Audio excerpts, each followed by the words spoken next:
Aloha, everybody. I had to change my outfit just a little bit to be more exciting. Welcome to your weekly math video. So in your work plans, I have divided things in first, second, and third grade, but that doesn't mean you have to stay there. If you're in first grade and you're trying the third grade material because it's at your level, that's okay.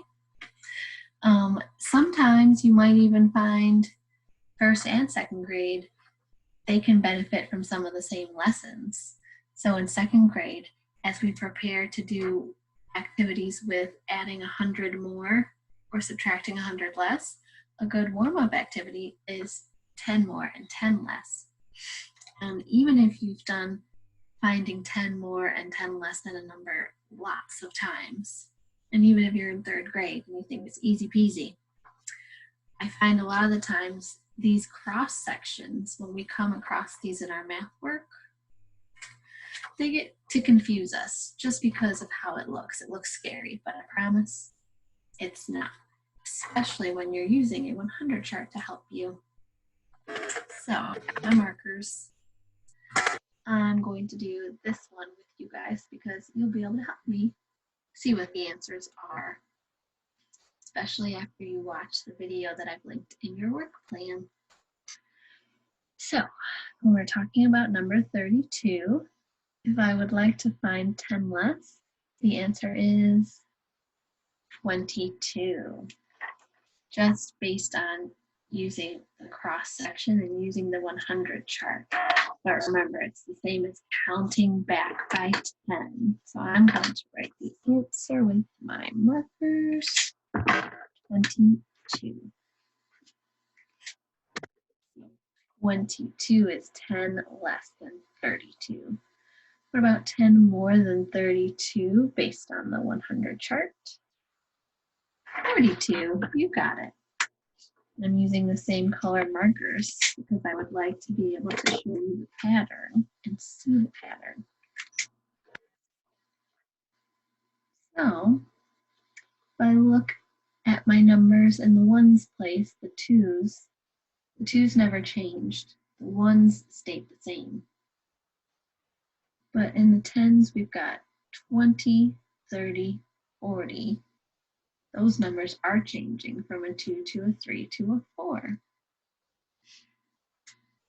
42 is 10 more than 32. You could practice counting just to test your brain. 12, 22, 32, 42. Counting by tens, starting in the twos. Okay, one more and one less. That's pretty simple because it's just counting on or counting back.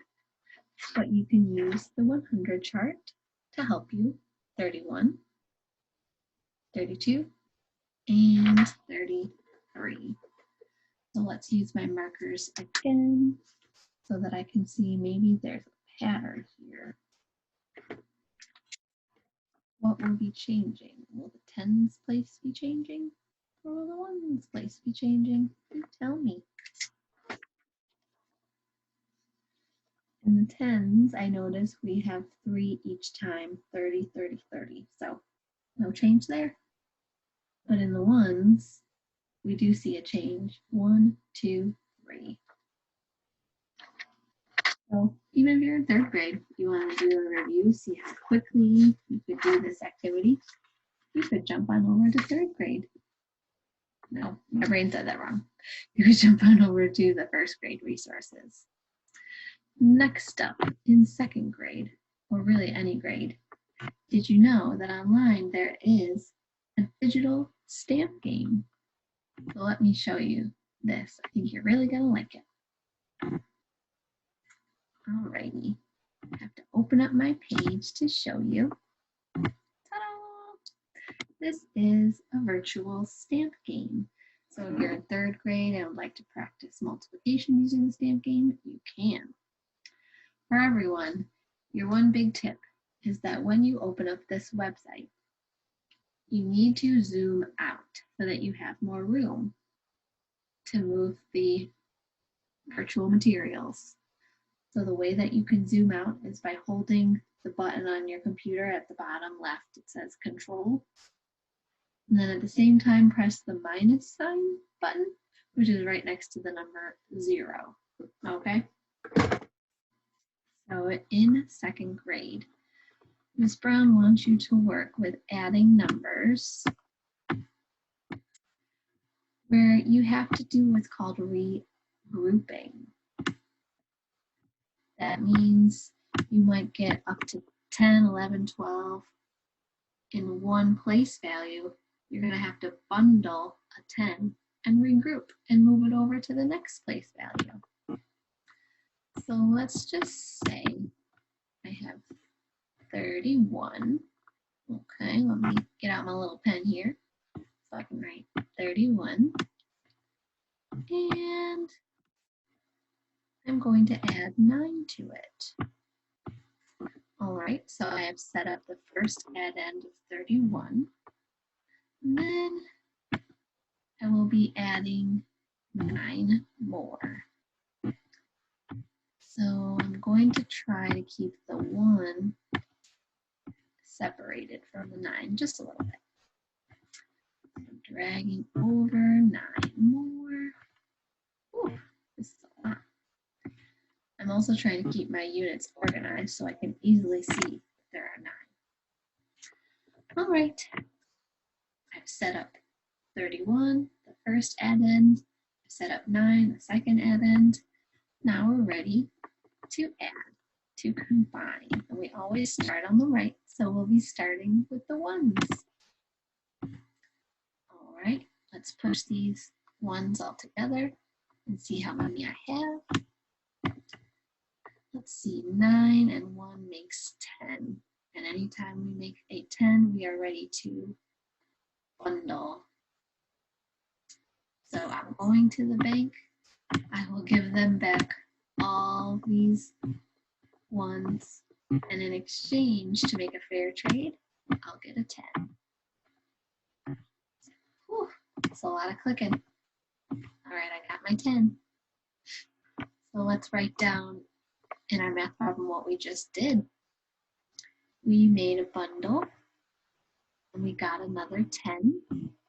That's why we write the number 1 in the tens place, since I got 1 more 10. If I look, I don't have any 1s left over. So in the answer space, it's a 0. If I look to see how many 10s I have in all, there are 4. So in the answer space, the answer is 4. 31 plus 9 is 40. Now I know that's easy, but you don't have to keep these easy. You could decide to do 10,000 plus 865. But what about subtracting? Let's see if we could make that happen. So let's go back to our original screen and hit the refresh button so that everything goes back to normal. What if we decide to do 48? Let's get out my little pencil. No, instead of 48, let's do 41. Take away 8. And again, I'm starting with an easy one, but that doesn't mean you have to do everything easy. Subtracting is just a little different than adding because we don't set up both numbers. We just set up the top number. So I will bring 40, and 1. Now I'm ready to subtract. And we always have to start with the ones, right? They want me to take away 8 ones, but I don't have 8 ones. So that is where I need to do an exchange. I can put 1 10 back and make a fair trade for 10 units. All right, we make new rows of 5, so I can easily see that I have 10.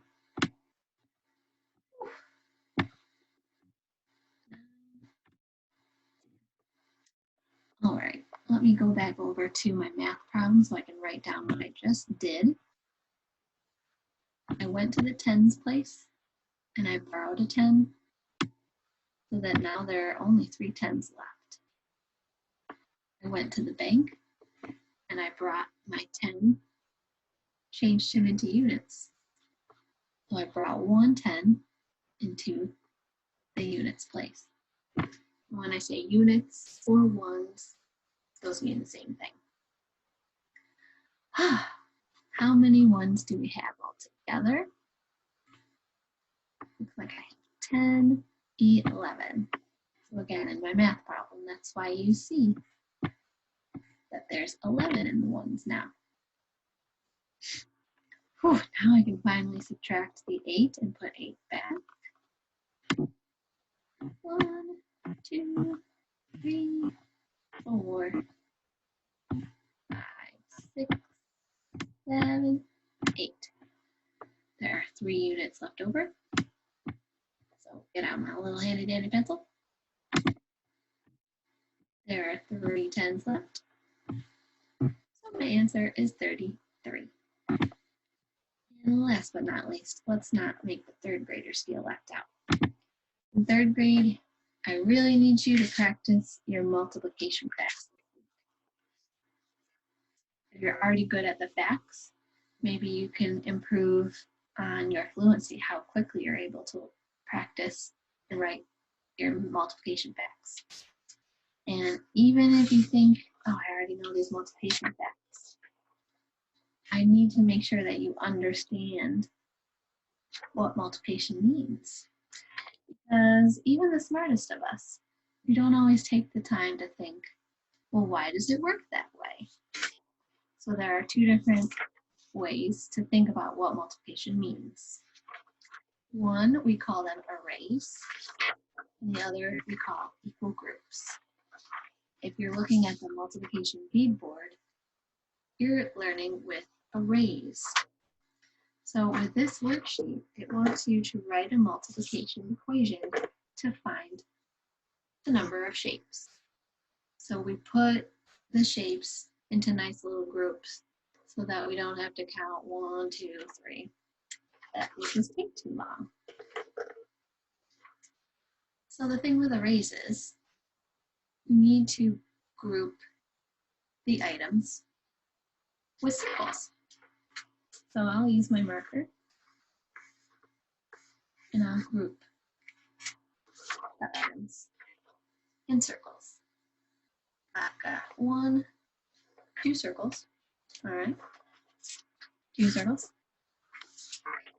And I've got 1, 2, 3 dots inside of each circle. All right, if I count by 3s, 3, 6. And that is my answer. But what if your brain saw this one a little differently? Let's use my red marker. And I'll still be drawing 6. We'll call them buttons just to make them more exciting. Pretend that they're buttons. Again, with an array, we need to group these in circles.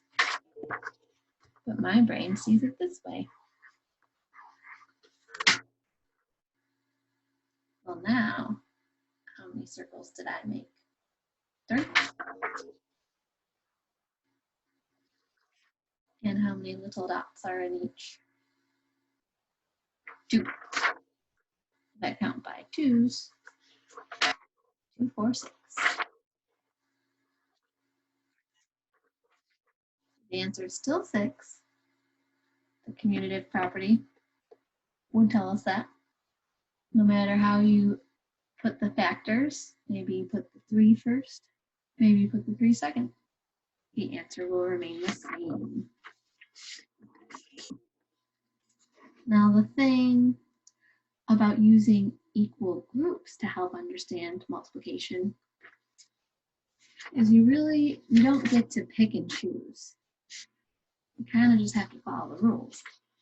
Otherwise, it won't make sense. You've learned in the videos that I've linked for you in your work plans that our first factor is always the number of groups. The second factor is always how many in each group. So let's talk about these spiders. How many spider legs are there is the question. And instead of counting one by one, we're using multiplication to make it go quicker. So let me show you the wrong answer, but it's okay because it's going to help me figure out the right answer. I'm going to say that I have 8 legs and there are 2 spiders in each leg.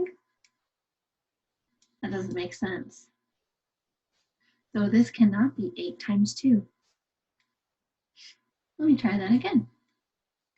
I have 2 spiders and there are 8 legs on each spider. Yeah, that makes sense. This problem is 2 times 8. So I can use circles again for my groups. 2 groups. If I'm counting by 8s, 8, 16. The answer is 16. All right, guys, do your best this week. Have fun at home. Send me emails or messages, however you prefer, to keep in touch because I love hearing from you. See you all very soon.